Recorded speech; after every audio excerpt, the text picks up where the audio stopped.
Hey everyone, today I'm going to show you how to enable or disable Chrome's Bookmarks side panel. Without any further ado, let's get started. First, open your Google Chrome browser on your computer. Once Chrome is fully loaded and you can see your homepage or any active tab, direct your attention to the upper right corner of your browser window. You'll notice 3 vertical dots there which represent Chrome's main menu. Go ahead and click on these 3 dots to reveal a drop-down menu with various browser options and settings. From the drop-down menu that appears, hover your mouse over the option labeled Bookmarks and List. This section gives you access to Chrome's bookmark management features and different ways to view your saved pages. When you hover over it, a submenu will expand to the side, showing you additional bookmark-related options that Chrome offers for organizing and accessing your saved content. In this submenu, you'll see an option that says Show Bookmarks in Side Panel. Click on this option to enable the feature. This action will immediately open a dedicated panel on the left side of your browser window.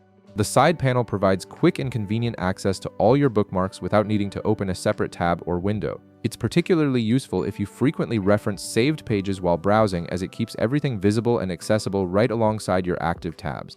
Now, if you want to disable the Bookmarks side panel and return to Chrome's default view, the process is just as simple. Look at the Bookmarks panel that's now displayed on the left side of your screen. At the top of this panel, you'll see a close icon, typically represented by an X symbol.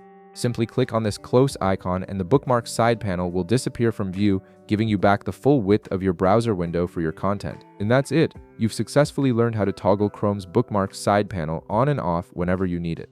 If this video helped you out, be sure to leave a like, subscribe, and I'll see you in the next one.